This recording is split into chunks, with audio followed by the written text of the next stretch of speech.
The message arrived at 6:03 p.m. No greeting, no warmth, just a single line on the screen that blinked back at me like a command. Family meeting. 7 p.m. sharp.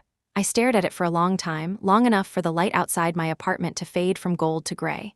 The message was from my mother, though she hadn't texted me in months. She didn't need to. When she wanted something, she summoned people, the same way a manager calls a meeting. For a moment, I thought about ignoring it, pretending I hadn't seen it, but I knew better. In my family, absence was not defiance. It was ammunition. By 6:50, I was standing on the front steps of the house I grew up in. The Hudson estate looked exactly as it always had, grand and deliberate, its white columns gleaming under the porch light. A sleek car sat in the driveway, polished to perfection, its reflection splitting the night into sharp, clean edges. Everything about the place whispered order and control. The air smelled faintly of rain and jasmine. Somewhere beyond the trimmed hedges, a sprinkler clicked rhythmically. I stood there, motionless, feeling like an intruder at a museum that used to display my life. My hand hovered over the brass doorbell. I had pressed that button thousands of times as a child, coming home from school, from music lessons, from the few parties I was ever allowed to attend. I used to love the soft chime it made, the way my mother's heels would echo across the marble floor as she came to open the door. Now it felt like I was about to detonate something. Before I could touch it, the door swung open. My mother stood there.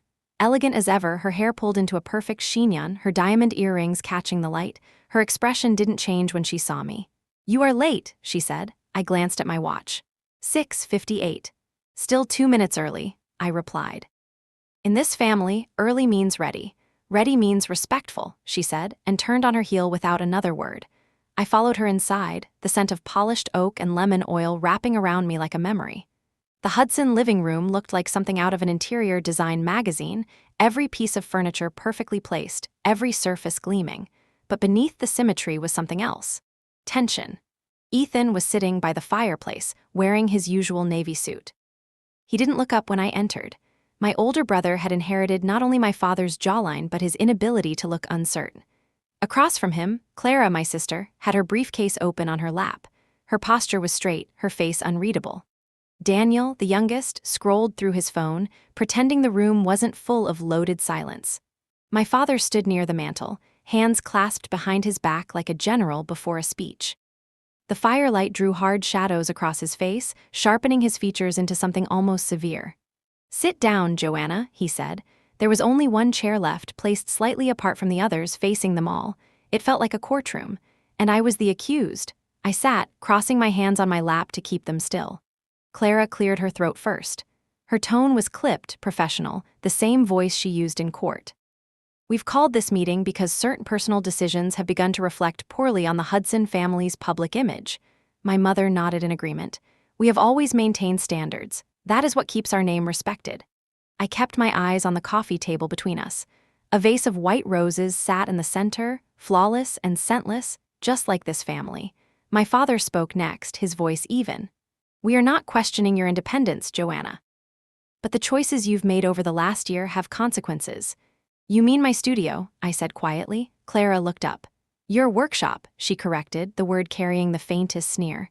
"Yes, you've been quite visible. Interviews, online articles, photographs of you surrounded by scrap metal and old furniture. It's become uncomfortable."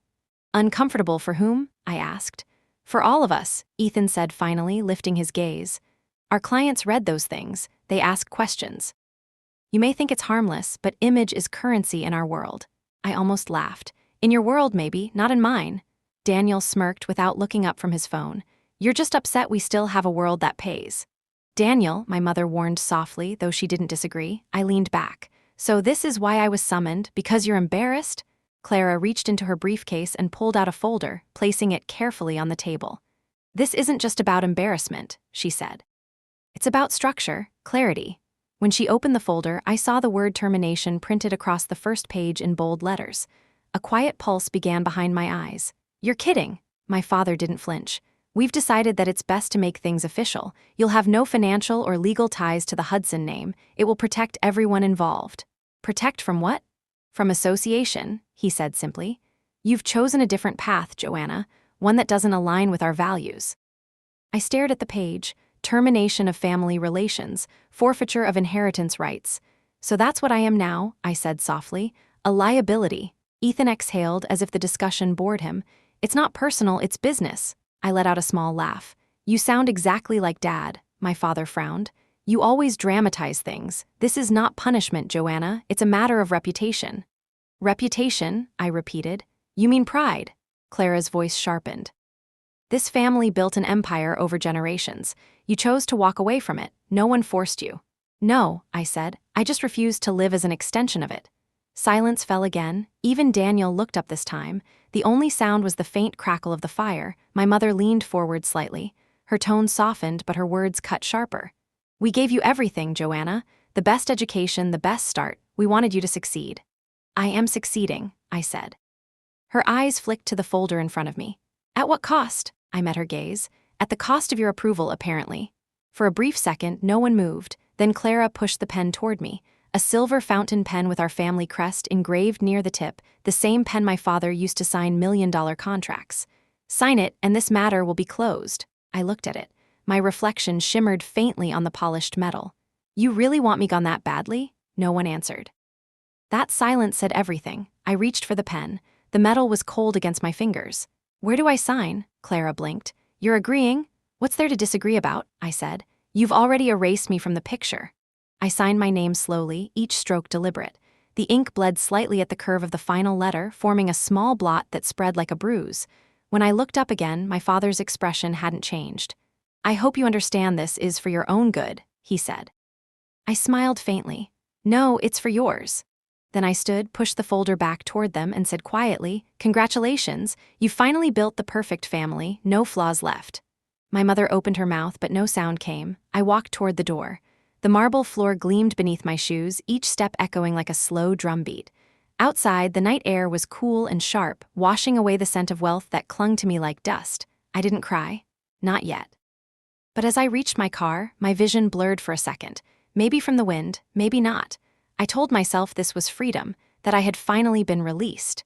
But deep down, I knew what it really was. It was exile, and it was only the beginning. I drove without music and without thinking about where the road was taking me. The city moved around me like a river of white lights and red lights, all those people going somewhere that felt urgent and ordinary. My hands were steady on the wheel, but my throat burned the way it does after you swallow a scream. I told myself to keep breathing. In through the nose, out through the mouth. It sounded like something a stranger would say to another stranger in a waiting room. When I reached my building, I parked and sat in the quiet. The dashboard clock said 7:43. The air inside the car had cooled and the windows had fogged just enough to blur the street. For a few seconds, I watched a couple walking a dog in little circles. They laughed about something I could not hear. The dog shook its ears and looked pleased to simply exist. I was jealous of a dog. That was new.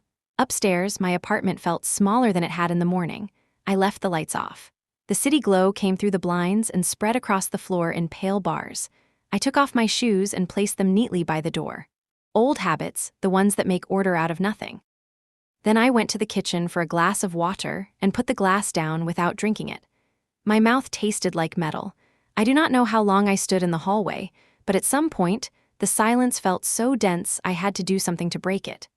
I went to the tiny second bedroom that doubled as my studio and opened the wardrobe. Inside were boxes of salvaged handles, strips of cloth, drawers with no cabinets to belong to, and a small crate of stained glass shards that I had collected from a demolition site in Shoreditch. Each shard carried the memory of a window that no longer existed. I loved them for that. They were proof that beauty does not vanish when the structure around it fails. I reached into the crate and took out a shard the color of late afternoon. It was heavier than it looked.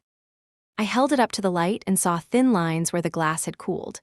I ran a thumb along the edge and felt a sting, not enough to cut, just enough to wake skin. I would not admit it to anyone, but I had brought that crate home on the same day I told my father I would not be joining the family firm. I had found the shards on a street corner and thought, yes, this is what I want to do. I want to turn broken things into something that makes people stop and look. He had eaten dinner in silence that night and later told me I was being ungrateful. I had gone to bed with a headache and woke up with resolve. My phone buzzed on the desk, a message from Alina. Are you home? I typed yes. She wrote, Are you alone? I typed yes again, then added, I am fine. She replied with a single word, liar. I smiled in spite of myself. The screen lit again. I am coming over. I wanted to tell her not to, that I needed the quiet, that I wanted to sit with the echo a little longer. But the truth was I did not trust silence tonight. It felt like a long hallway with the lights off at the far end. I typed okay.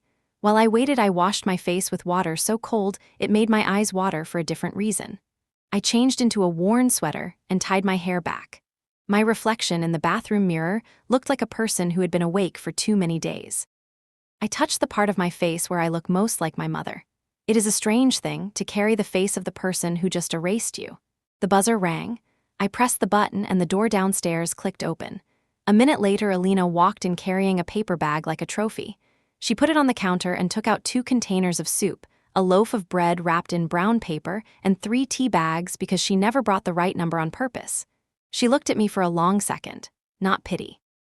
Inventory? The kind of look a carpenter gives a wall before deciding where to place the beam. I tried to make a joke of it. Do I pass inspection? You are upright, she said. That is a good start. Sit. We ate standing up at the counter because neither of us wanted the formality of a table. The soup tasted like thyme and salt and something patient. Alina asked no questions until I finished the last spoonful. Then she wiped the counter with an unnecessary precision and finally said, "Tell me everywhere it hurts." I laughed, then rubbed my eyes with the heels of my hands. All right. It hurts in the place where my name sits. It hurts in the history part. It hurts in the future part. It hurts in the small part that still thinks they might knock on my door to say they were wrong. She nodded. That last part is the most dangerous. I know. What did they make you sign? Termination of family relations. Forfeiture of inheritance. All the phrases that make people feel clean about cruelty.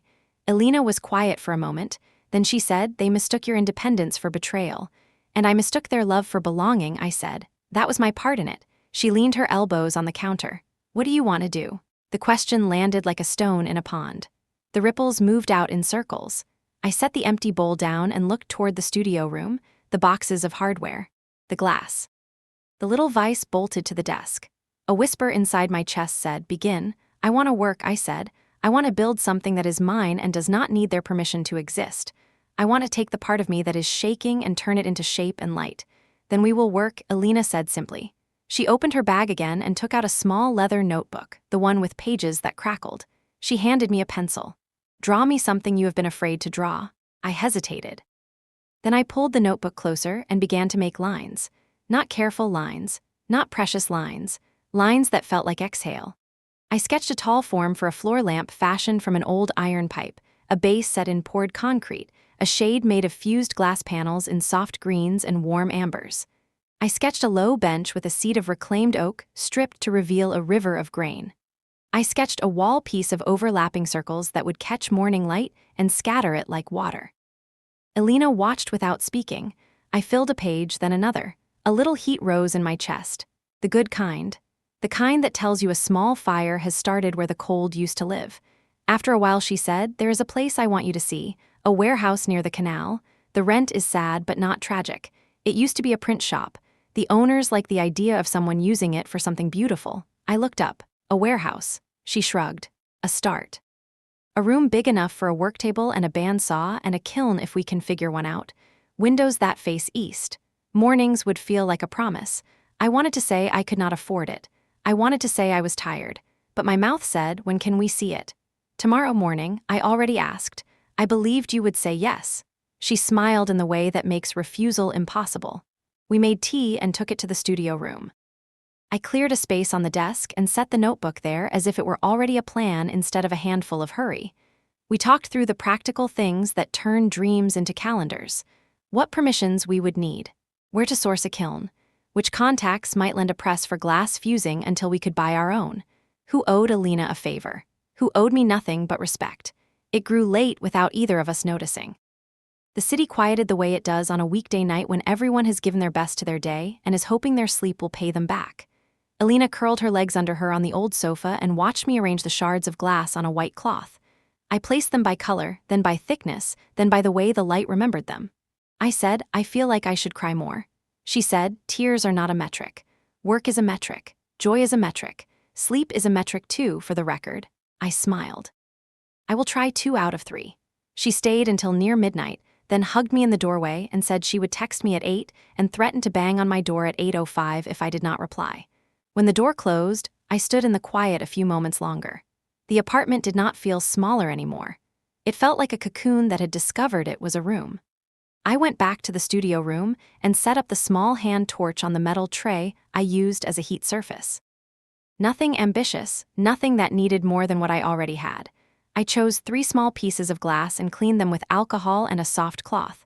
I laid them together like a puzzle and warmed the edges, coaxing them toward each other until they kissed in a thin seam. The glass moved slower than flame but faster than fear. My shoulders loosened. My breath deepened. It was not perfect and it did not need to be. It was proof. When the fused piece cooled, I held it against the window. The city light found it and turned it into a small ocean. I thought of the antique fountain pen with the crest and the ink blot spreading at the end of my signature. I thought of my father's hands behind his back and my mother's diamond catching the light and my sister's voice as even as a metronome. I thought of the word they chose for me. Termination. I whispered a different word. Germination. I liked the way it felt in my mouth. The way it promised roots and stems and something you have to water. Near 1 in the morning, I wrote a list on a piece of brown paper.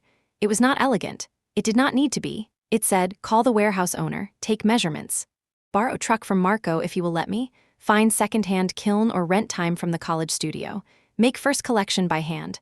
Price fairly but with a spine. Name the studio. I paused at the last line.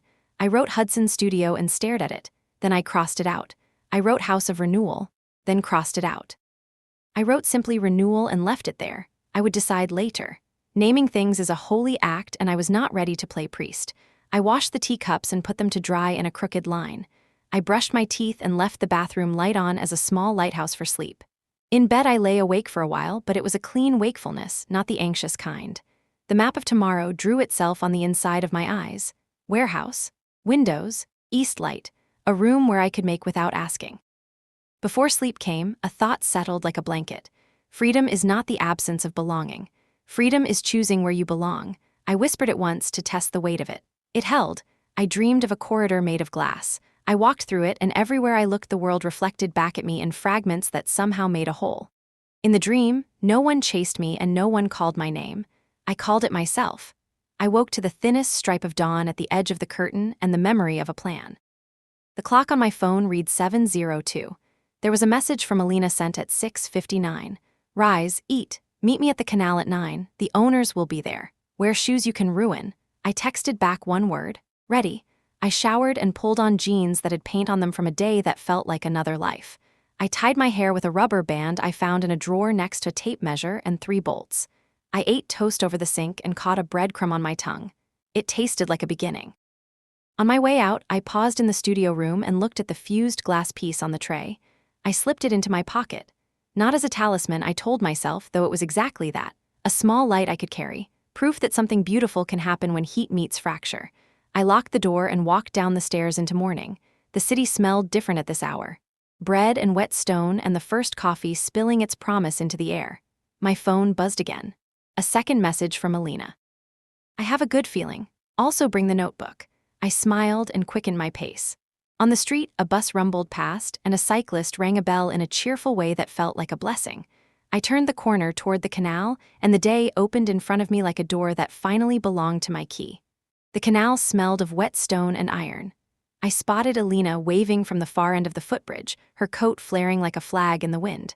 Beside her stood a man in a wool cap holding a ring of keys. He looked the way old buildings look, solid, quiet, weathered. This is Mr. Daly, Alina said as I approached. His family owns the property. Daly nodded. It's not much to look at from the outside, he said, pushing open a steel door that groaned like a ship. But she's got bones. He was right. Inside, the air carried a faint tang of ink and dust, remnants of the print shop that had once lived here. Sunlight spilled through tall windows with glass that rippled like water. The floor was concrete, mottled and uneven, perfect in its imperfection. Against one wall stood an old workbench scarred by decades of hands. It smelled of linseed oil and time. Alina's eyes met mine. Well, I walked to the center of the room. The space was cold but not unwelcoming. It felt honest. I ran my hand over the bench, tracing the grooves where someone else's idea had once taken shape. How much? I asked. Daly named a number that made my stomach tighten but not break. Rent due monthly, utilities separate, no heating included. I'll take it, I said. He blinked. You don't want to think about it. I already did, I said, all night. He smiled faintly, handed me the keys, and left us alone. When the door clicked shut, the echo seemed to linger longer than it should. Elena turned a slow circle, studying the light. It will need cleaning, she said, and probably new wiring. It will need everything, I said. That's what makes it ours. We opened the dusty windows and let the morning in. Dust motes swirled like confetti, celebrating quietly. Elena rolled up her sleeves. I'll get coffee, she said. You start making a list. By the time she returned, I had filled 2 pages: broom, detergent, drop cloths, extension cords, light fixtures, safety gloves, 1 radio for company. She set the coffee cups down beside the notebook and laughed. You forgot hope. That one comes with the rent, I said. We spent the rest of the day sweeping, scrubbing, dragging out old ink drums. Every movement left streaks on our clothes, our faces, our hands. By afternoon, my muscles burned, but a good kind of burn, the kind that feels like proof of living. When the sun lowered behind the warehouses, Elena turned on her phone flashlight and shone it toward a blank stretch of wall. Your first piece should go here, she said. I looked at the wall, then at the crate of glass shards we had carried in from my apartment. They caught the last orange slant of sunlight and scattered it across the floor in broken colors. Maybe not my first, I said. But soon, we locked up at dusk. The canal glimmered with reflections of passing lights. My jeans were stiff with dried water and dust, my hair tied with a strip of cloth torn from an old rag. I had never felt more like myself. That night, I sent a short message to my father, returned the family keys, kept one for something new. Joanna. I didn't expect an answer and didn't get one. Still, sending it felt like turning a page. Over the next week, the warehouse transformed. We painted the walls white to make the light bounce. We built a makeshift work table from doors scavenged at a renovation site. A friend of Elena donated an old kiln, small but serviceable. I bought a second-hand soldering iron with a frayed cord and promised myself not to die using it. Every object had a history. I was only giving it another chapter. By Friday, the place hummed with the gentle chaos of beginnings. I made a sign from a plank of wood and stenciled a single word across it in black paint: renewal. I leaned it against the door, letting it dry. Elena arrived carrying croissants and the kind of energy that announces good news before words do. A friend of a friend writes for the Aesthetic Journal, she said between bites. They're doing a feature on sustainable design in London. I may have mentioned you. You may have, I said. Accidentally, repeatedly, she said. They want to visit next week. I laughed, half afraid to believe it. We don't even have a bathroom door yet. Authenticity, she said. People love that. We worked until evening. When she left, I stayed behind to finish a piece I had been building, a low table made from a window frame and a slab of reclaimed wood. The glass was imperfect, bubbled in places, but it caught the lamplight like water. I ran my hand along the edge and felt a pulse of quiet satisfaction. Outside, rain began to fall, soft and steady. I listened to it drum against the windows and thought about the family meeting again, about the pen, the signature, the finality in their faces. The memory no longer cut. It simply existed, like an old scar whose story you no longer need to tell. I looked around the room, the scattered tools, the half-finished sculptures, the smell of varnish mingling with rain, and realized something simple and enormous. This was my inheritance, not the trust fund, not the shares, not the name. This space, this work, this breath-by-breath becoming. That was what I had been left with, and it was enough. When I locked up and stepped outside, the air tasted clean. Across the canal, the street lamps glowed on the water like coins tossed into a wishing well. I did not make a wish. I did not need to. The next morning, I woke before sunrise. The phone buzzed with a message from the unknown number that turned out to be the journalist. Heard about your studio. Would love to see your work. Tomorrow at noon? I smiled at the screen, feeling a flicker of something I hadn't felt in a long time. Not revenge, not validation. Hope. I typed back, tomorrow works. Bring light. The glass loves it. Then I set the phone down, tied my hair, and looked at my hands. They were rough, streaked with color, alive. The world outside was still gray, but in the warehouse by the canal, a new day was already beginning. The warehouse smelled different now, less like ink and dust, more like wood shavings and wet paint. A week had passed since the keys changed hands, and already the space had begun to breathe in rhythm with us. Morning light entered in tall rectangles, shifting slowly across the concrete floor as the hours moved. Elena arrived every day before me, always with something hot in a paper cup and always humming off-key. Today she had 3 rolls of canvas under her arm. We can use them for the window corners, she said, so you don't blind yourself at noon. I laughed, took the cup from her hand, and sipped. The coffee was burnt, but it tasted like loyalty. We spent the first hour rearranging what little furniture we owned: 2 tables made from salvage doors, 4 mismatched chairs, and a shelf we had rescued from the alley behind a bookstore. When I stepped back, I realized it was enough. The emptiness around it wasn't lack, it was possibility. "Tell me again what you want the first collection to feel like," Elena said, kneeling to tighten a loose bolt on the table leg. "Alive," I said. "Not perfect. Something that looks like it survived the weather." She smiled. "So basically you." I threw her a rag, pretending to miss. By mid-morning, the warehouse filled with small sounds: a saw biting through wood, the hiss of spray sealant, the scratch of a pencil against sketch paper. My phone sat face down on the bench, its silence a small mercy.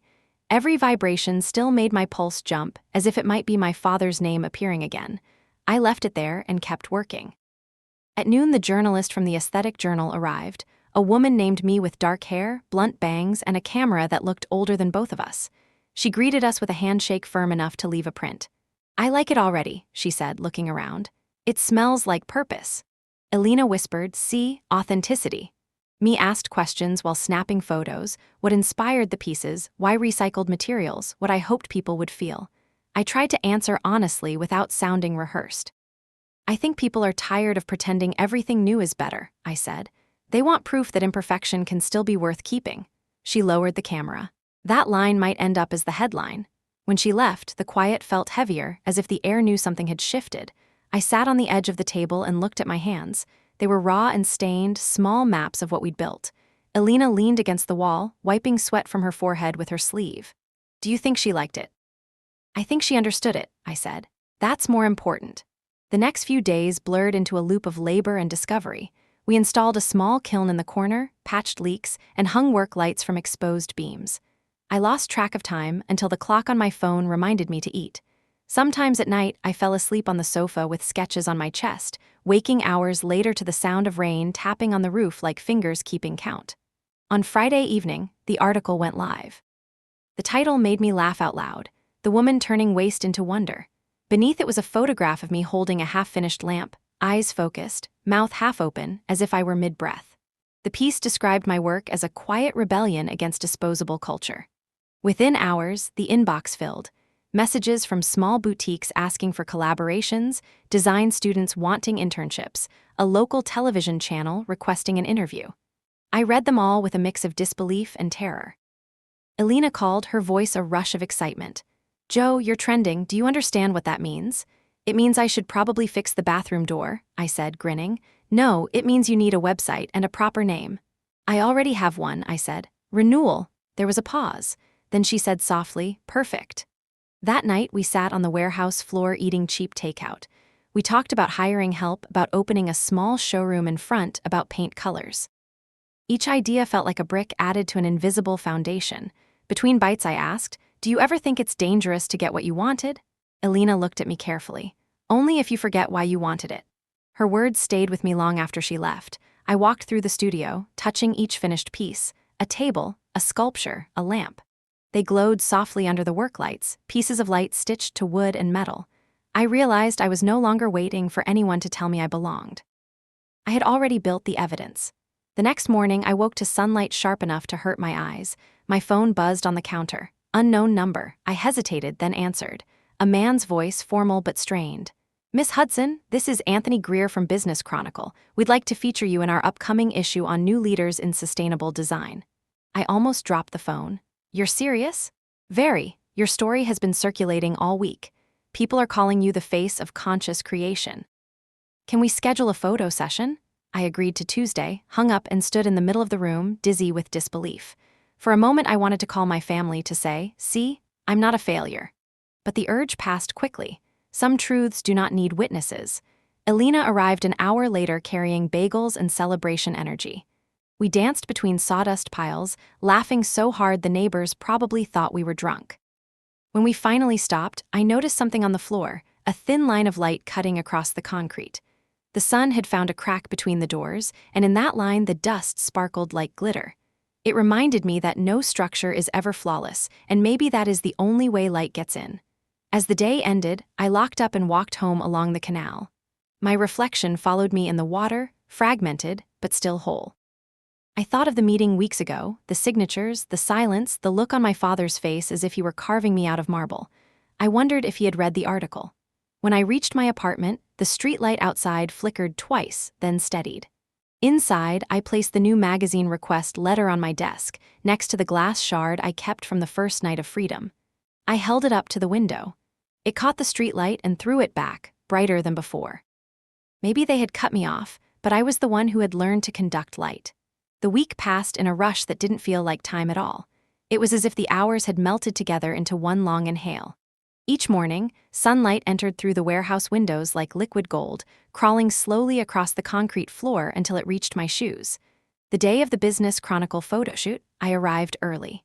Elena was already there, setting up small vases and wooden panels for the background. The photographers came with lights, cords, and soft laughter that filled the air like a rhythm we didn't know we needed. They asked me to pose beside the sculpture I had finished 2 nights ago, a suspended piece of glass and copper shaped like a blooming seed. It was delicate and strong at once, something that looked as if it could shatter but refused to. "Look straight ahead," the photographer said. "Think of the moment you realized this would work." I didn't have to pretend. I remembered the first night I fused glass on the small tray in my apartment, hands shaking, eyes wet. The memory came like a heartbeat. Click, flash, another click. The light burst, then faded. After the shoot, the editor approached me. He was an older man with kind eyes, the kind that had seen too many boardrooms and was tired of them. "You remind me of the early days," he said, "when ambition was made of sweat, not stock options." I smiled. "I think I still smell like the sweat part." He laughed softly. "Keep that, don't let success make you allergic to dust." When they left, the warehouse felt enormous again, wide and breathing. Elena dropped onto a stool, rubbing her neck. "You did great, they'll love you." I took a long sip of cold coffee. It's strange. Everyone suddenly wants a piece of this story, but no one asked for it when I was drowning in paint fumes. "That's how the world works," she said. "They only knock on your door after you build the house." I looked at the drying pieces along the wall, lamps, sculptures, fragments of future projects. I realized they weren't just art, they were witnesses. Each one carried a night I had survived. The following week was chaos, the good kind. Orders flooded in from boutiques in Paris, Berlin, and Milan.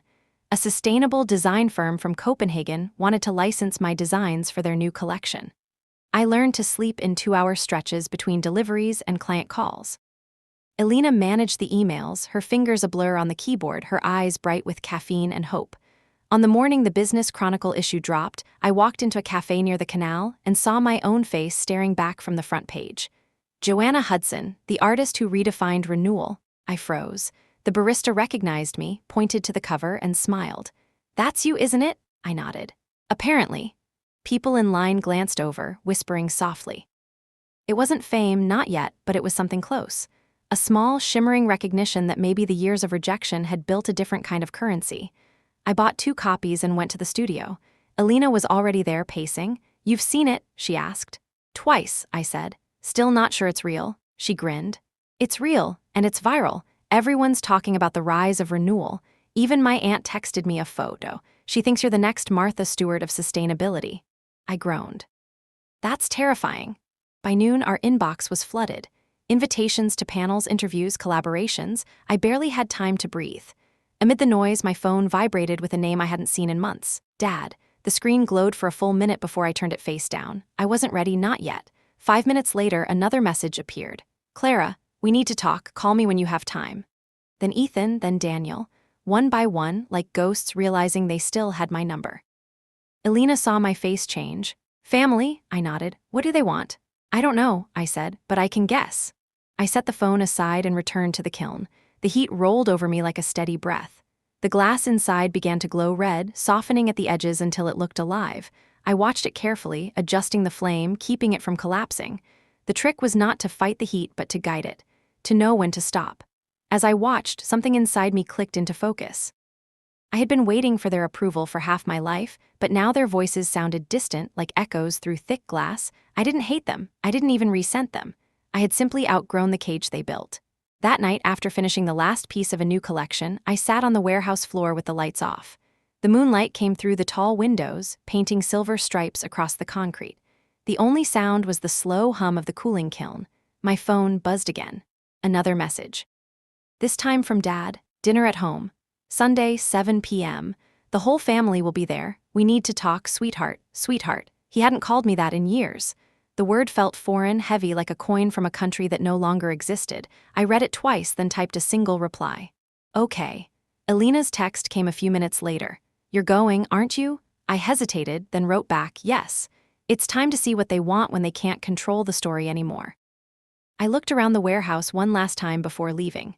The sculptures gleamed faintly under the moonlight, silent but strong, a small army of proof that I had made something out of nothing.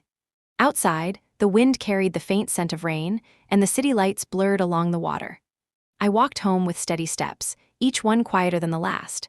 When I reached my apartment, I placed the Business Chronicle cover on the desk beside the shard of glass I'd kept since the night of the disownment.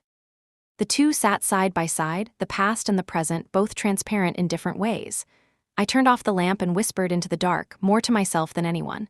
They thought they erased me. They didn't know they were making space. Sunday was 3 days away, and I was ready. The invitation, if you could call it that, sat in my inbox like a wound that hadn't decided whether to close or bleed. Dinner at home. Sunday, 7 p.m. The whole family will be there. We need to talk, sweetheart. I read it again that morning, 3 days later, standing in front of my wardrobe. My reflection looked calm enough, but my pulse told another story. I didn't know what unsettled me more, that my father had used the word sweetheart, or that I hadn't deleted the message. The city outside the window was already awake, the hum of London rising from the streets below.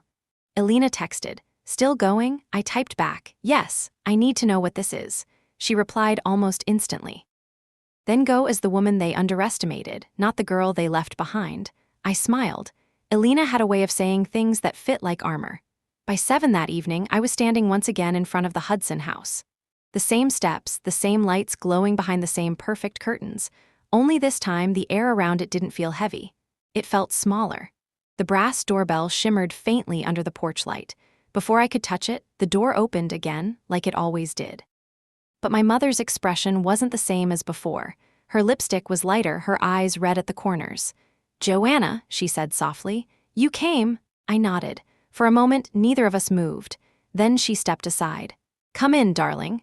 The word hit me the way a photograph does when you find it years after forgetting it existed. I walked past her into the living room. Everything was exactly as it had been the night they disowned me, the same arrangement of furniture, the same smell of polished wood and old roses. But something invisible had shifted. My siblings were there too. Ethan by the fireplace, Clara on the couch, Daniel sitting half-slouched near the window. My father stood behind them, his posture still straight but his eyes tired. He gestured to the chair across from them, the same chair as before, the exile seat. "Sit down, Joanna." I didn't. Instead, I walked to the window and looked out at the garden, the neat hedges trimmed into obedience. "So," I said quietly, "what is this?" Ethan cleared his throat first, the way he always did before presenting quarterly reports. "It's about the company." I turned, a dry laugh slipping out. "Of course it is." Clara shot him a look but took over. "Hudson Estates has been struggling. Some of our international partners pulled out. We're facing liquidity issues." "Liquidity issues," I repeated. "That's a polite way of saying you're drowning." She didn't argue. Daniel added, "The market's changing. Investors are going for sustainable architecture now, renewable materials, modular designs, things like what you do." The air in the room shifted, all eyes landing on me. I folded my arms. "So this is what you wanted to talk about." My father stepped forward. "We need your help, Joanna. Your reputation, your vision. You've built something people trust. You could bring that credibility back to us." I raised an eyebrow. "Us? You mean the same people who signed me out of existence?" My mother's voice cracked a little. "We were wrong." "For which part?" I asked. "The humiliation or the paperwork?" Her lips trembled, but she stayed silent. Ethan tried to sound reasonable. "This isn't about the past. It's about saving hundreds of employees, their families." I cut him off. "Don't hide behind other people's families to excuse what you did to yours." The words landed heavier than I expected. For a moment, no one spoke. Then my father said, "We want to partner with you, Joanna. Merge your brand with ours. You'd have full creative control." I let out a breath that was almost a laugh. "Partner, that's an interesting word. You didn't partner with me when you threw me out. You dictated, and now you want me to rescue the empire that decided I wasn't worthy of its name." He met my eyes. "This isn't easy for me either." "I'm sure watching your stock price drop was devastating," I said, voice calm but sharp. The silence stretched. My mother's hands twisted in her lap. Clara looked like she was calculating damage control. I walked around the room slowly, deliberately, as if inspecting a gallery I no longer owned. "You know," I said softly, "it's funny. You thought my art was useless, that making something out of scraps was a waste of potential. But here we are. The things you called garbage, wood, glass, metal, they're saving me, and now they might save you." Ethan's jaw tightened. "Are you saying you'll help?" "I'm saying I'll think about it," I said, "but not here, not like this." I turned toward the door. My father spoke again, voice low. "Name your price." I paused, hand on the handle. "You couldn't afford it." "Try me." I looked over my shoulder. "My price isn't money, Dad, it's trust. And that's the one thing you spent years teaching me never to give." I opened the door and stepped into the cold night before anyone could reply. Outside, the air was sharp enough to make me breathe deeper. The driveway glistened under the faint drizzle that had begun to fall. The same polished Mercedes sat there, a monument to everything they still worshipped. I brushed a drop of rain from my cheek and smiled without meaning to. They wanted my help because the world had finally shifted toward mine. They wanted my light because theirs was flickering. As I walked toward my car, I realized I wasn't angry anymore. Anger was for people still waiting to be understood. I wasn't waiting. I was watching the balance of power quietly tilt in my direction, and I knew this was only the beginning of the real conversation. The restaurant they chose was one of those places that tried to look timeless by polishing the present until it resembled memory. Marble floors, brass fixtures, a pianist in the corner turning popular songs into something that sounded expensive. The hostess recognized my name and led me down a corridor lined with framed black and white photographs of people pretending to be candid. They were already there when I arrived. My mother with a linen napkin folded too neatly in her lap, Clara with a folder by her water glass, Ethan sitting straight, shoulders squared as if posture could negotiate. Daniel was tapping his foot to a rhythm only he heard. My father stood when he saw me, and for a second the room fell into the old arrangement of power. Then I took my seat without waiting to be invited, and the arrangement shifted back. The waiter appeared with a bottle of wine and looked to my father for approval. I said I would have sparkling water. Everyone else followed. We made small talk as if it were a bridge that could hold what was coming. It could not. When the plates arrived, untouched, Clara placed her hand on the folder. "We have a proposal," she said. "Of course you do," I said. She opened the folder and slid a packet toward me. Branding mock-ups, a combined logo, renewal by Hudson, my name in smaller font beneath the old family crest, an elegant way to make me disappear again. I flipped through the pages. The colors were tasteful. The language was gracious. The architecture of it was a cage with satin padding. Ethan began his pitch. "We believe sustainability is the path forward. Your studio has captured public imagination. If we align, we can restructure the portfolio around green builds, modular housing, adaptive reuse. You would lead the creative arm and we would handle operations. It would be a strategic convergence." I looked at my mother. She watched me the way people watch the tide. Hopeful, afraid, powerless. Daniel leaned in. "We would of course acquire your studio. We can bring your production scale up and increase margins. You can focus on design while we take care of everything that slows you down." I held the packet between my fingers. It felt heavier than paper should. I said, "Before we pretend this is a conversation, tell me something honest. If the stock price were soaring and the papers were praising you, would I be sitting here?" No one answered. Honesty had already arrived and taken the empty chair. My father folded his hands. He did not bother with a speech. "We need you," he said. There it was, clean, bare, a sentence with no room to hide. The waiter brought plates we had not ordered. The kind of food that photographs well. I did not touch mine. Instead, I asked for a pen. The waiter produced one from his pocket and set it on the table as if he were placing a key. On the back of a napkin, I wrote 3 lines and slid it to my father. Number 1, if there is a partnership, the brand does not become Renewal by Hudson. It becomes Hudson Renewal, and it belongs to the future, not to our past. Number 2, I do not become a creative figurehead. I become chief executive with full decision authority. Number 3, you do not buy my studio. My studio remains independent and commissions the work. It sets standards no one dilutes. My father read it, then handed it to Clara. She scanned it and tapped the napkin with her thumbnail. "You are asking for control," she said. "I am asking for accuracy," I said. "You do not know how to build what you are promising to investors." "I do. If you want the story, you take the person who wrote it." Ethan's jaw worked. "That is not how families do business." I smiled. "That is the only way this family will survive doing business." We sat in the quiet that always follows a truth someone hoped to avoid. My mother's eyes filled and cleared without spilling. She reached for her water and did not drink. Daniel tried a softer angle. We could meet in the middle, co-leadership, shared oversight. We can create a council. No committees, I said. That is how visions drown. My father watched me the way he watches land before it becomes a building, measuring, weighing, looking for fault lines. He placed the napkin in front of him and smoothed it flat. Would you consider a different majority, he asked. 49 for you and a golden vote for me on structural matters. No, I said. His smile did not reach his eyes. You have changed. I shook my head. I have not. I finally stopped asking for permission to be the person I have always been. The pianist shifted to a new song, something slow and familiar. Around us, other tables murmured in a language of appetite and appointment. The waiter refilled water glasses. The world continued its quiet tasks. Clara closed the folder as if that could close the moment. Her voice softened. Joanna, we know we hurt you. We know we made the wrong choice. But there are people who depend on us. If you walk away now, you will be fine. Will they? I let the question sit in my chest. It thudded against my ribs. I could picture the names and faces I did not know. People who had nothing to do with the night I signed my exile. Their paychecks beating like hearts. Their lives built on the promise that leaders would not confuse pride with prudence. I said, I am not walking away. I am refusing the old terms. My father looked at me as if the floor had shifted under his chair. I continued, if there is a deal, it will be on ground that does not replicate the harm. You do not get to wrap me in a crest and call it reconciliation. You do not get to scale the work by sanding off the edges that make it matter. You do not get to put my face on a brochure while doing business the same way you always have. Alina's voice echoed in my head. Go as the woman they underestimated. I felt remarkably calm. Ethan reached for the last tool he trusted.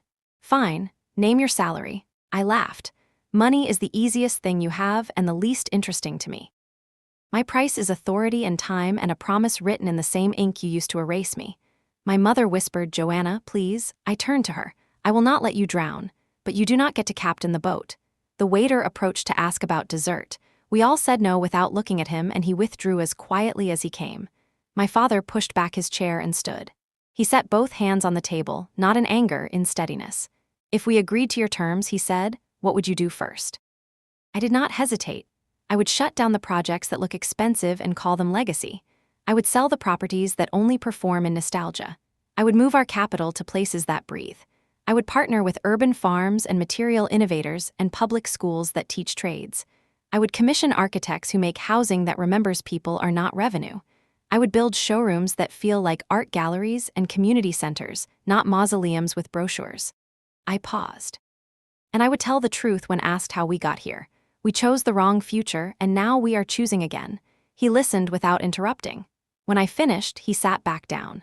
Clara spoke in that careful way she uses when she knows a witness is winning the jury. If we take this to the board, she said, there will be resistance. They will not accept majority control ceded to you overnight. I nodded. Then we do not ask overnight. We draft a transition with milestones and triggers. We attach my authority to measurable outcomes. We build a runway where every step forward is tied to performance that only a fool would argue against. Daniel stared at me, something like awe replacing the old indifference. When did you learn to talk like this? He asked. When you stopped listening, I said. The pianist finished the song. Silence gathered like a soft curtain and then lifted. My father placed the napkin back in front of me and slid it across the table until it touched my plate. He said, we will review and respond. No, I said, you will decide and respond, 48 hours. After that, I move on without you. Ethan exhaled as if I had asked him to run a mile in a suit. You think you can bluff us? I leaned forward. There is no bluff. There is a door behind me and a future in front of me, and only one of them is locked. My mother reached for my hand but stopped halfway, uncertain of the territory between us. Then she let it fall. I stood. No one else did. For a second, I felt the whole choreography of our family pause and wait for the cue that used to belong to my father. I gave none. Thank you for dinner, I said. Outside, the night was brighter than I expected. The sky over the city held a faint smear of violet. I walked past the windows where people laughed and toasted to things that would be forgotten by morning. My reflection followed me in the glass, taller than I remembered. Halfway down the block, my phone buzzed. A message from an unknown number with a U.S. country code, an invitation to a transatlantic exhibition focusing on sustainable design and contemporary craft. I smiled. The work had its own gravity now. It pulled the future toward it without permission slips. At the corner, I stopped and looked back. Through the restaurant window, I could see my family still seated at the table. They looked smaller, like figures in a painting. The pianist started another song. For a moment, I imagined walking back in, placing my hands on their shoulders, telling them it would be all right. Then I remembered the signature, the ink, the word that had tried to end me. Termination. I turned away and kept going. The canal waited where it always waited, black water holding the light like a secret. My studio windows glowed ahead, 2 squares of warm yellow stitched onto the dark. Inside, the kiln hummed a low note like a patient heart. I unlocked the door and stepped into the air that smelled like varnish and rain. I set my bag down and went straight to the bench. I took out the small shard of glass I had carried since the first night and set it under the lamp. It threw a tiny aurora across the worktop. I whispered, not as a wish, but as a fact I was finally willing to own. I will not be used to keep the old alive. I am here to build the new. The kiln clicked softly, a sound like agreement. I smiled, tied back my hair, and picked up my pencil. Work waited. And this time, it was the world that would have to catch up. Morning came without permission. The city outside my window looked rinsed, washed in pale light that made everything honest. I hadn't slept much. My mind kept replaying the restaurant conversation, my father's measured tone, Clara's tight smile, the napkin between us like a treaty written in pencil. 48 hours. That was the deadline I'd given them. Half of me expected silence, the other half expected war. By noon, Elena burst into the studio holding 2 coffees and a bag of croissants. You look like you haven't blinked since last night. I might not have, I said. She handed me a cup. Then start with caffeine and strategy. We spread the croissants and the napkin copy I'd rewritten onto the work table. I had refined the terms overnight, a plan that wasn't just revenge or pride, but architecture, something sustainable. Something that couldn't be twisted later. Elena read aloud. Full transition of ownership based on performance milestones, quarterly transparency reports, independent oversight, staff retraining programs, sustainability-first portfolio. She whistled softly. You don't just want to run the company, you want to rebuild it from DNA upward. I nodded. If they agree, it becomes Hudson Renewal. If they don't, I'll expand Renewal alone. Either way, the name Hudson gets rewritten. Elena smiled. Oh, what's our next move? Wait, I said, and work while waiting. We turned back to the kiln, to glass, to flame. It was strange how work remained the only thing that anchored me when life spun wild. Every sound of cutting, sanding, fusing steadied my heartbeat. By evening, a courier arrived with an envelope sealed in wax. The crest. I almost laughed. They still thought ceremony could disguise desperation. Inside was a simple note in my father's handwriting. Meeting tomorrow, 10 a.m. Boardroom. Bring your proposal. I showed it to Elena. She raised an eyebrow. You're going? Yes, I said, but not as their daughter. She leaned forward. Then as who? As the consequence. The next morning, the Hudson Tower felt colder than I remembered. The marble floors caught my reflection and split it into pieces as I walked. The receptionist, new, young, polite, smiled without recognition. I almost envied her for not knowing the ghost I was supposed to be. When the elevator doors opened to the 34th floor, I stepped into the old world, the empire of polished glass and controlled air. The boardroom doors stood ahead, heavy oak and intimidation. I pushed them open without knocking. The entire board was present, 10 people, 3 of them family. My father at the head, Ethan beside him, Clara with her briefcase already open. A row of advisors on the other side, faces I didn't know. My father gestured. Joanna, thank you for coming. Set my folder down. You invited me, I assume you've read my proposal. We have, he said, and we're ready to discuss adjustments. Adjustments, I repeated. Clara cleared her throat. Your plan is ambitious, but the board has concerns about speed, about risk, about handing control to someone without experience in property management. I smiled slightly. You mean someone without experience in breaking it? A few of the advisors looked uncomfortable. My father's expression didn't change. No one questions your talent, Joanna, but experience matters. I met his gaze. Experience built the mess you're asking me to fix. Ethan leaned forward. We're willing to compromise. A 50-50 split in executive authority. You'll lead creative and development. Father will remain CEO during transition. I shook my head. No, Joanna, no, I repeated. You don't fix a structure by reinforcing its weakest beam. You replace it. The room shifted, that subtle intake of air that always follows defiance. One of the board members, a woman with silver hair and sharp eyes, spoke for the first time. Miss Hudson, with respect, your proposal reads more like a manifesto than a business plan. What you're suggesting would require liquidating core assets. Yes, I said. The ones bleeding money while pretending to be stable. She frowned. And your alternative is to turn a century-old company into an art collective. I leaned forward, calm but firm. Into a company that understands beauty isn't decoration, it's survival. Cities are changing. People are changing. You can build towers or you can build relevance. I choose relevance. The woman said nothing more. Clara flipped through my documents again, her hands trembling slightly. You'll alienate investors. Then I'll find new ones, I said. Ones who care about what we're building, not what they can extract from it. Ethan muttered, idealism doesn't pay dividends. I turned to him. Neither does arrogance. The silence was deep enough to hear the air vents hum. My father finally spoke, his voice measured. You've made your position clear. Give us a moment to deliberate. I gathered my papers. Take your time, but remember the world won't. I left the room and stood by the tall windows outside, looking down at the city, cranes, rooftops, light breaking through fog. I could see the river, the bridges, the pulse of movement that had nothing to do with me and yet somehow belonged to me too. For the first time, I wasn't waiting for a verdict. I was the verdict. Inside, voices rose and fell behind the door, low, tense, mechanical, the machinery of power grinding against change. After 20 minutes, the door opened. My father stood there, expression unreadable. Come back in, he said. I stepped inside. He looked at me across the table. The board is divided. 5 for 5 against, I hold the deciding vote. I met his eyes. Then decide. He exhaled, long and slow. Hudson renewal, he said. 51% under your leadership, full implementation in 6 months.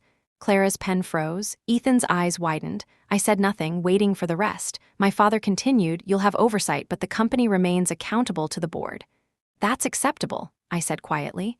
Accountability isn't the enemy of autonomy, dishonesty is. He nodded. We'll draft the papers. I held out my hand. After a moment's hesitation, he took it. His grip was firm, not warm, but it was real. When I left the building, the sky had opened, rain spilling over the city like applause. I tilted my face upward and let it hit me, cold and clean. It wasn't victory. Not yet. But it was something that felt dangerously close. And beneath the rain, I could already hear it, the hum of something beginning to shift. The contract was signed 3 days later in a boardroom that no longer frightened me. The long table, the glass walls, the skyline behind us, they all looked smaller, almost manageable. The document in front of me bore a new name at the top. Hudson Renewal. Beneath it, my signature stood beside my father's, equal in size and weight. When the final pen stroke dried, the room exhaled as if it had been holding its breath. My father extended his hand again. This time, when our fingers met, his eyes softened just enough to make me look away. Outside, the city stretched under a winter sun that made every building glow pale gold. I pressed my palm to the glass and whispered, "We begin." The following weeks were a storm disguised as progress. I moved between floors, departments, and forgotten offices. The company was larger than I remembered, a living organism grown too heavy for its own spine. Every decision echoed through walls lined with old portraits. The first thing I did was remove the paintings of dead men. They had watched over the corridors long enough. In their place, I hung photographs of cities breathing again, rooftop gardens, solar canopies, repurposed factories turned into schools. Every employee who walked through those halls now saw the future, not the past. The old executives noticed. They didn't complain out loud, but their silence sharpened like a blade. Elena joined me officially 2 weeks later as Director of Creative Development. Her office was a converted meeting room filled with plants and prototypes. She laughed when she saw her name on the glass door. "Director, you mean troublemaker." "That too," I said, "but with a salary." We worked until midnight most nights, drafting designs, reimagining projects that had been stuck in luxury limbo for decades. Every blueprint became a manifesto, housing that used recycled composites, office towers with vertical farms, public plazas that gathered rainwater instead of wasting it. Still, change is never quiet. At the second executive meeting, Ethan presented financial forecasts dripping with skepticism. "You're diverting capital from our most profitable sectors," he said. "The market isn't ready for this kind of overhaul." I replied, "Then we make the market ready." Clara, ever the mediator, asked carefully, "What if the projections fail?" "Then we learn," I said. "Failure is cheaper than stagnation." They exchanged looks. My father stayed silent. When the meeting ended, he called me into his office. The air smelled faintly of cedar and old paper, his world condensed into scent. He gestured to a chair. "You handled yourself well." "Thank you." But you'll find that conviction burns fast, he added. Make sure you don't run out of fuel before the real work begins. I don't burn, I said. I forge, he almost smiled. That's my daughter. The word daughter hit somewhere between affection and irony. I wasn't sure which he meant, so I said nothing.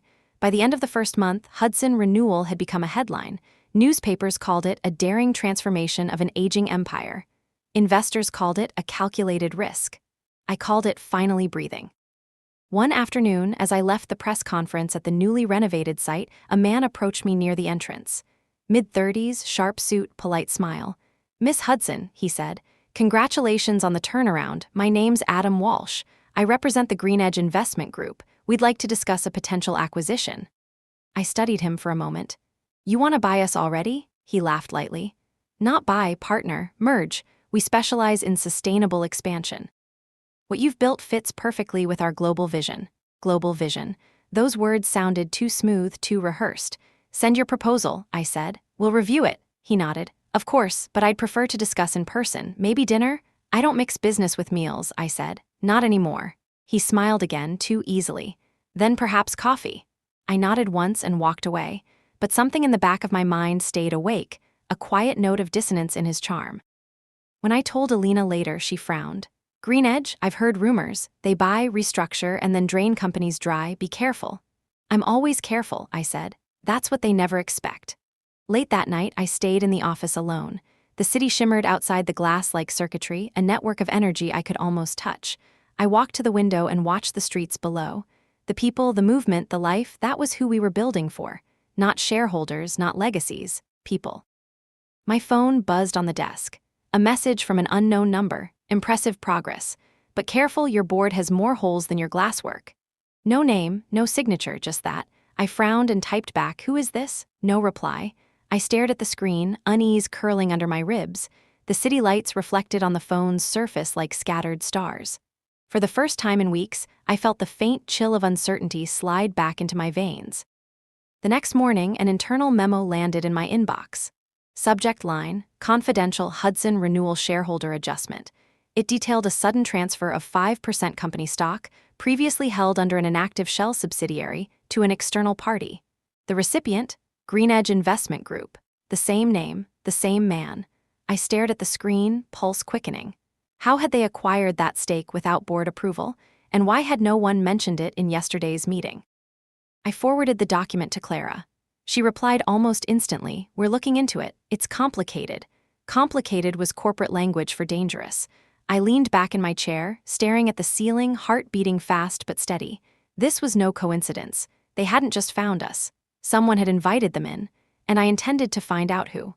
The letter arrived on a gray morning, the kind of morning that feels as if the clouds are holding their breath. A thick envelope with my name in my father's handwriting sat on the doormat, its wax seal cracked, already tired from the journey. I picked it up with a curious caution. There was no postmark, no stamp, just my father's script stretching across the front like a ghost of civility.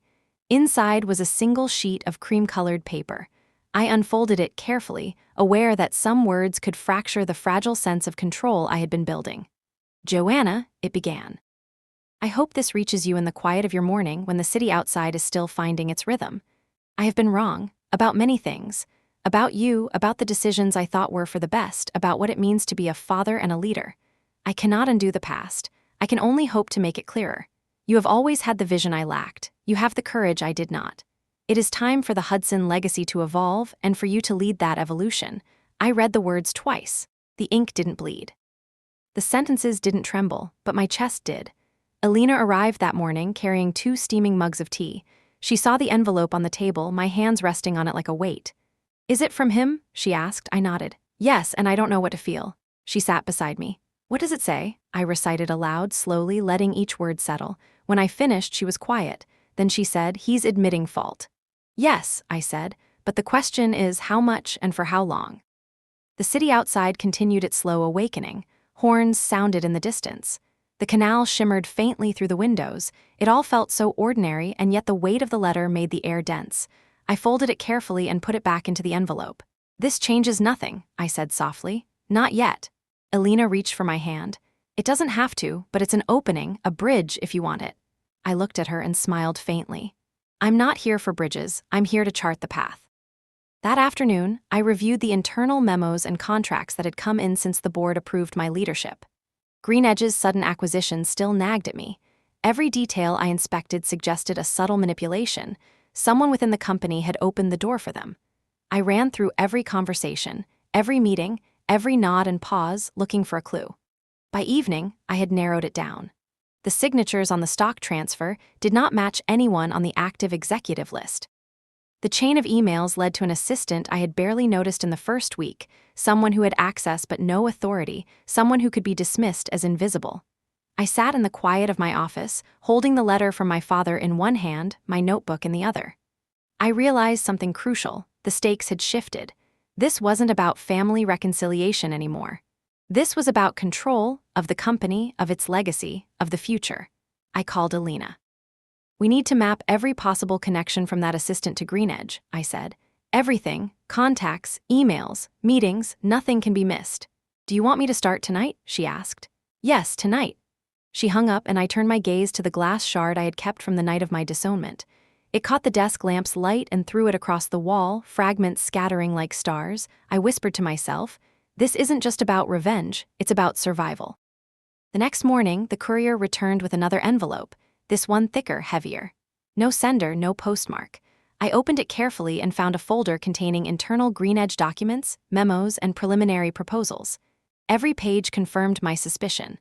Someone within Hudson Renewal had orchestrated access for GreenEdge before anyone could intervene. I sat back, letting the papers spread on the desk before me. Alina arrived shortly after and saw the documents. Her eyes widened. "They've been planning this from the inside." "Yes," I said, "and now we know who." I folded the papers carefully, my mind already racing with strategy. This wasn't the time to react with anger. This was the time to calculate, to anticipate, to prepare. Then I opened my laptop and drafted a new plan. New rules, new oversight, new authority. I would not be caught unprepared again. And somewhere in the back of my mind, I knew the letter from my father was more than a gesture of reconciliation. It was a test, a subtle acknowledgement that the path forward would not be paved with nostalgia, but with strategy and vision. I set the letter beside the shard of glass, under the soft lamplight. One held past pain, the other held proof of what could be built from it. Together, they reminded me of a single truth: authority was not given. It was taken, claimed, and held by those willing to do what others would not. I stood, straightened my shoulders, and whispered into the quiet office. It's time to take everything they thought they controlled and show them who leads now. The city outside shimmered in evening light. Somewhere above, a plane carved a silver path across the sky. I smiled faintly. Renewal was not just a name. It was the beginning. The next morning, I arrived at Hudson Renewal before anyone else. The office smelled faintly of coffee and ambition. I laid the documents from GreenEdge across the conference table, spreading them out like a battlefield map. Every memo, every preliminary plan, every email chain, they traced a path from the assistant to the external firm with an eerie precision. Alina arrived 10 minutes later, already carrying her laptop and a notebook full of scribbles.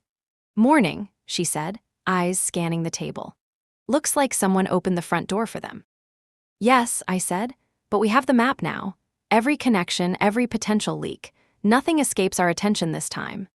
We spent hours cross-referencing emails, checking timestamps, and tracing every digital footprint we could find. The more we uncovered, the clearer the picture became. This was not a simple mistake or oversight.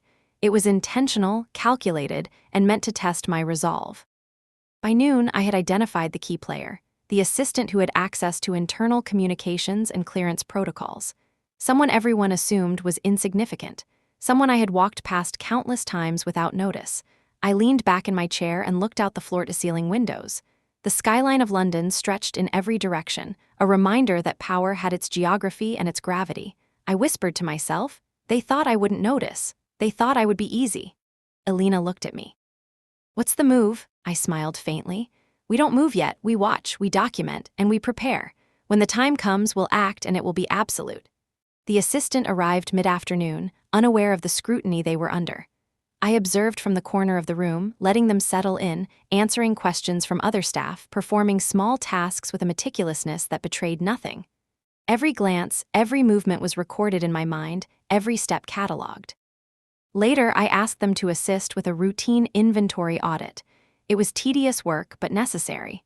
As they bent over the spreadsheets and ledgers, I caught subtle hesitations, the way they avoided certain folders and skimmed past critical entries. It was confirmation. I waited until they left the office before calling Alina. "This isn't just internal," I said. "This is someone actively undermining the company for personal gain. We need to tighten access, restructure oversight, and I will need direct control over every new authorization." Alina nodded. "Do we confront them now?" "Not yet," I said. "Confrontation is the finale. First, we gather evidence, establish authority, and make the rest of the board see what's at stake. When it comes, it has to be clean, precise, irrefutable." We spent the afternoon drafting protocols, revoking permissions, and rewriting procedures. Every action I took reinforced my position. The Hudson Renewal Board would have to acknowledge that leadership had changed and that I would be the one steering the ship. Late in the day, a courier delivered another letter, this one unmarked. I opened it carefully. Inside were two things, a handwritten note and a small envelope containing an old family crest pendant. The note read, "You have always had the vision I lacked. Use it wisely." Dad, I held the pendant in my hand. Cold metal, worn edges, and a weight that reminded me of the family I had once belonged to. Not of their love, but of the legacy I now commanded. Alina glanced at it. "A peace offering?" I shook my head. "No, a reminder. They are still learning which pieces I value and which I destroy." By evening, the office was quiet. The city outside reflected lights in the glass facade, 1,000 tiny signals of life and movement. I sat at my desk, staring at the pendant and the note, then at the shard of glass from the night I was disowned. Together, they formed a line, past and present, pain and creation. I realized something critical. The PTW major twist wasn't just that I would reclaim Hudson Renewal. It was that I now had complete authority to reshape the company entirely, to protect it from internal sabotage, and to ensure that anyone who attempted to manipulate it would be met with consequences they had not anticipated. I whispered to the empty office. They gave me nothing, but they underestimated everything. Now, the game begins on my terms. And in that quiet moment, I knew that the next steps, the consolidation of power, the reform of the board, the protection of renewal, would define not only the company, but the story I would tell the world about control, resilience, and vision. The first day of full authority felt surreal. Walking into Hudson Renewal, I noticed the small, subtle changes in the office. Staff who had once greeted me politely now paused, hesitant, as if sensing the shift in the air. The boardroom felt different too, longer, narrower somehow, filled with expectation that I had not asked for but would now command. I placed my folder on the table, the thick stack of documents outlining my full plan for restructuring and oversight. The assistant who had opened the door for Greenedge approached cautiously. I watched them carefully, noting posture, hesitation, the micro-expressions that betrayed uncertainty. I began with the restructuring. Every department head received a new mandate, tied to measurable outcomes. Budgets were adjusted, approval chains shortened, access to sensitive information restricted. Every authorization passed through my review first. It was meticulous, methodical, and deliberate, a reclamation of control piece by piece. By mid-morning, a few board members arrived for the scheduled weekly meeting. Their reactions were subtle at first, raised eyebrows, small murmurs, controlled tension. I didn't speak immediately. I let the room breathe, let them realize the landscape had changed. Then I stood. "Good morning," I said, my voice calm but firm. "We are here to review the first quarter under Hudson Renewal.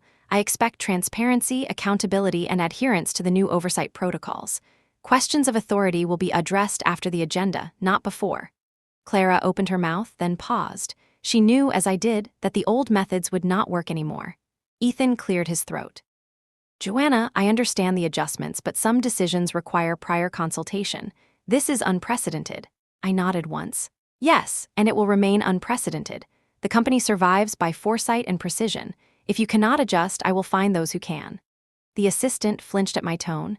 Their fingers fidgeted with papers they had handled countless times. I didn't look directly at them. I didn't need to. Everyone in the room understood. Oversight was no longer symbolic. It was absolute. By afternoon, the first consequences appeared. One of the department heads, resistant to the new protocols, attempted to bypass a reporting chain. I reviewed the activity logs, traced the attempted override, and summoned them to my office. "Do you understand why your request was denied?" I asked. "Yes, but..." "No buts," I said. You are not here to maintain old habits, you are here to execute the vision. I outlined the implications. Compliance would be monitored, deviations recorded, repeated offenses addressed directly with the board. The message was clear. Authority was now centralized under my control, and the board understood that I would enforce it without hesitation. Later, I convened a meeting with Alina. They're watching closely, I said. Every move I make is scrutinized. The assistant, the department heads, even some of the advisors. I need a complete monitoring system, transparency from the inside out. Alina nodded. We can implement that. Logs, access controls, reporting dashboards, nothing will be invisible. Exactly, I said. We need to anticipate their next moves. They will test boundaries, see what they can exploit. We stay ahead. The next morning, I reviewed the Green Edge proposal again.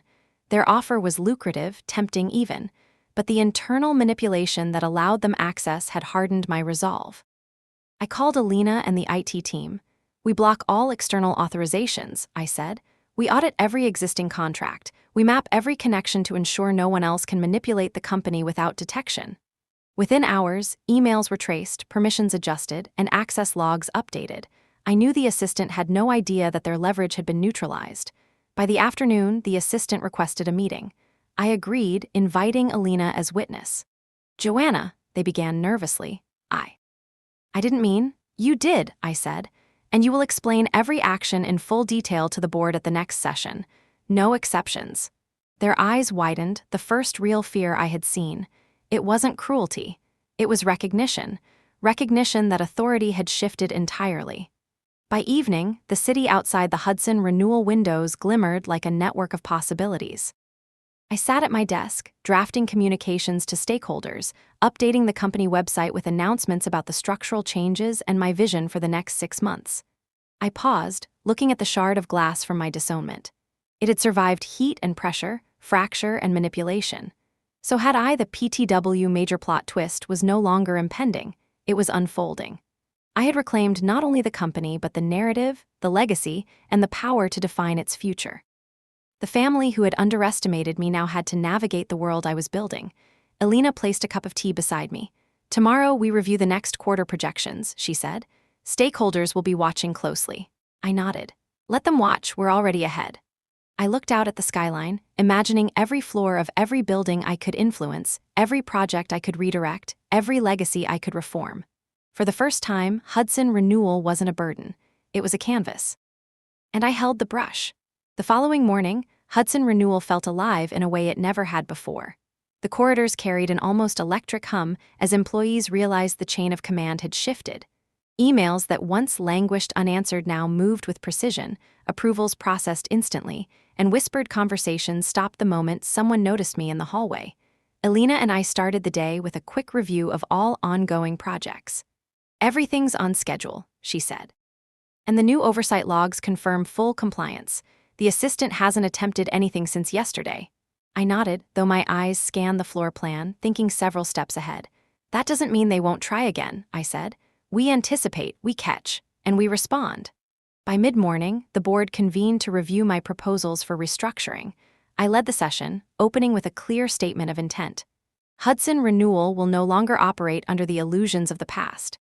Every department, every project, and every resource will be accountable, transparent, and aligned with our vision for sustainability and community impact. Deviations will be documented, reviewed, and corrected immediately. Some board members shifted uneasily in their seats. I could sense resistance forming, subtle, like currents beneath calm water. Ethan, attempting diplomacy, spoke first. Joanna, we understand your goals, but your pace may be disruptive. You're asking for immediate adherence to protocols that some teams aren't trained for yet. I met his gaze directly. The pace isn't negotiable. The responsibility isn't optional. Leadership isn't a courtesy. It's a mandate. We adjust, we learn, or we step aside. That is the only acceptable framework. A few murmurs rose, but no one interrupted. They understood that hesitation would not bend the rules today. Later, the assistant I had traced yesterday requested a meeting. I agreed, Alina at my side as a witness. The tension in the room was palpable. Joanna, the assistant began nervously. You knew the risks, I said calmly. Every decision you made, every email you sent, every access you granted, it has consequences. You will present a full report to the board at our next session. Omissions will not be tolerated. Fear, genuine and raw, finally settled in their eyes. Not vengeance, not cruelty, recognition. They understood that the narrative had changed, and I was no longer a participant. I was the author. By afternoon, the Green Edge proposal came in digitally. Their offer was tempting, an influx of capital, international exposure, prestige. But my instinct had hardened into clarity. I called Alina and the IT team. All external authorizations are blocked, I said. We audit every file, every contract, every point of access. No one enters Hudson Renewal without direct oversight from me. Emails were traced, access logs adjusted, contracts reviewed. The assistant realized their leverage had evaporated. They had been neutralized before knowing the rules had changed. That evening, I drafted communications to investors and stakeholders, clarifying the new governance and outlining the vision for the next 6 months. Every message reinforced authority, every word deliberate. The narrative was now mine to control. As dusk fell over the city, I paused at the window. The skyline stretched endlessly, the river reflecting lights that shimmered like sparks of potential. In my hand, I held the shard of glass from the night I was disowned. It reminded me that pressure and heat create resilience, not fragility. The board and my family had underestimated me. Green Edge had miscalculated. I had reclaimed the company, the narrative, and the power to determine its future. The PTW major plot twist, the absolute reversal of control, was fully realized. Alina placed a cup of tea beside me. The next quarter projections will be under scrutiny, she said. Let them watch, I said, smiling faintly. We're already in motion. They'll either adapt or fall behind. The choice is theirs. The city lights shimmered across the office floor. For the first time, Hudson Renewal wasn't a relic. It was a canvas, and I held the brush. The months that followed were a slow, deliberate transformation. Hudson Renewal, once a house of inherited names and unchallenged hierarchy, now pulsed with the rhythm of creation. Every department reflected the values I had instilled: accountability, sustainability, innovation. The corridors were no longer silent monuments, they hummed with purpose. I walked through the offices each morning, watching teams coordinate, sketching ideas on whiteboards, handling materials with precision and care. The assistants, once invisible, now moved under clear protocols, guided but empowered. Every corner of the company had been realigned, not just in structure but in philosophy. Alina and I often stayed late, refining projects, reviewing proposals, testing new designs. The studio had grown into a hub of collaboration, a mixture of reclaimed materials, sketches pinned on walls, and small prototypes in every corner. I had come to love the chaos, the hum, the heat of possibility. One afternoon, I received an invitation to a sustainable design summit in Paris. The envelope was elegant, embossed with gold. I read the words carefully. We invite you to showcase Hudson Renewal as a model of contemporary leadership in sustainable development. I set it down, looking at the shard of glass on my desk. It caught the sunlight that filtered through the warehouse windows, scattering it across the walls. It had survived heat and fracture, just as I had survived every challenge thrown my way. Alina looked at me. This is a recognition you earned, not just for the company, but for everything you've rebuilt. Yes, I said, but it isn't the recognition I needed. It's the validation that this work can endure, that it has a life of its own. That evening, I returned to the Hudson family estate. My father had requested a meeting, informal, without board members, without agendas. I agreed, curiosity tempered by caution. He led me into the same room where I had once been disowned. The portrait still lined the walls, but the air felt different, softer, more reflective. He held a small, worn folder and gestured for me to sit. I wanted you to see this before anyone else, he said. Inside were documents, plans for community projects, initiatives I had suggested months earlier. They were now fully funded and implemented. I looked up. You did this? I didn't do it, he admitted. You did. We just finally understood the value. It was not an apology in words, but it was acknowledgement. And for me, acknowledgement was more valuable than contrition. I held the folder carefully, then glanced at the pendant he had sent months ago. Cold metal, worn edges. It represented the family I had been part of, the legacy I had once rejected and now had reshaped. Back at Hudson Renewal, I stood in the middle of the main floor. The city outside glittered through the windows. I thought of every risk, every decision, every obstacle I had faced. The company had been given to me as a challenge, a test of resilience. I had not just survived, I had rebuilt. Alina approached, holding the first copies of the Paris Summit program. The world is about to see what you've done, she said. I smiled. Not what I've done, what we've done. We placed the glass shards and small sculptures by the windows. The sunlight hit them, casting patterns across the floor, illuminating every detail. The company was alive, breathing, and self-sustaining. I walked to my desk and picked up the pendant, holding it to the light. I whispered, "I don't need to forgive to move forward. I just need to be present in the future I create." A soft breeze from the open window carried the scent of rain and the city's pulse. I stood there for a long time, letting the light and the air settle around me. Hudson Renewal was no longer a relic of the past. It was a testament to vision, persistence, and the power to reclaim what was once lost. And in that moment, I understood the final truth. The strongest legacy is not inherited. It is built, piece by piece, with courage and clarity from the ground up. I looked at the skyline one last time, a quiet smile forming. This was the world I would leave behind, a world rebuilt, renewed, and ready for what comes next. The following morning, the warehouse was quiet in a way that felt intentional, like the calm before the next rhythm of work. I walked among the teams, observing. Tasks that once dragged now moved with precision. The assistants, department heads, and interns all operated within the structure I had imposed, but there was a subtle creativity that had not existed before. They weren't just executing, they were participating in something larger, something alive. Alina joined me at the main table, holding a sketchbook brimming with ideas. "The Paris Summit is next week," she said.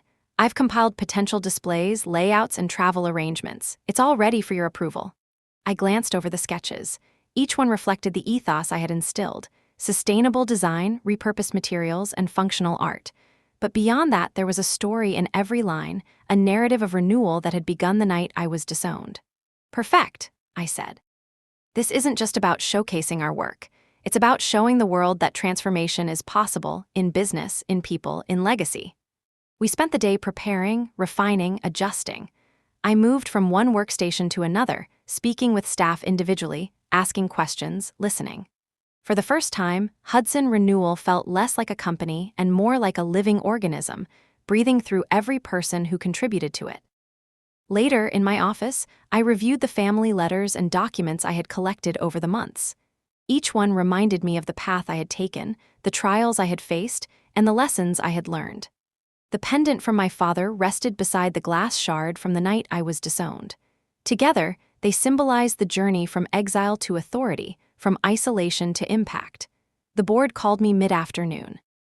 They had finalized all changes, approved my authority, and accepted the protocols I had set in place. Even Ethan and Clara had relented, acknowledging the necessity of my leadership. My father remained quiet, his acknowledgement silent but present in the adjustments he had made to ensure no one could undermine the company again. After the call, I gathered the team. "We have work to do," I said. "Hudson Renewal is no longer a name on a building. It is a living testament to vision, resilience, and purpose. Every project, every decision, every action must reflect that. We are not just continuing a legacy, we are creating one." The office hummed in response. There was pride, determination, and a quiet excitement in the air. Staff members exchanged looks, understanding they were part of something beyond ordinary work. In the evening, I stepped onto the balcony, looking over the city skyline. Lights shimmered across the river, bridges arched like invitations, and the streets pulsed with the rhythm of life. I held the pendant up to the light and watched it catch the sun's last rays, throwing fragments across the balcony floor. I whispered, "This is not the end. It is only the beginning." The wind carried the faint scent of rain and the pulse of the city below. I smiled, feeling a calm certainty I had never known. Hudson Renewal was secured, its course directed, and its legacy defined. The H-letter 1EAD Utwist had arrived. Power reclaimed, authority established, and the company transformed into a vessel that would endure long after any single decision or individual. Alina approached quietly. "You did it," she said. "No," I replied softly, eyes on the city. "We did it, together." For the first time, the shard of glass felt like more than a reminder of loss. It was proof that the pieces could be reassembled, that the fractures could create light, and that the future was mine to shape. And as the sun dipped below the horizon, casting a warm glow across the skyline, I knew that Hudson Renewal was not just my legacy. It was a promise to myself, to the team, and to the world that courage, clarity, and vision could remake everything. The chapter of exile, betrayal, and doubt was over.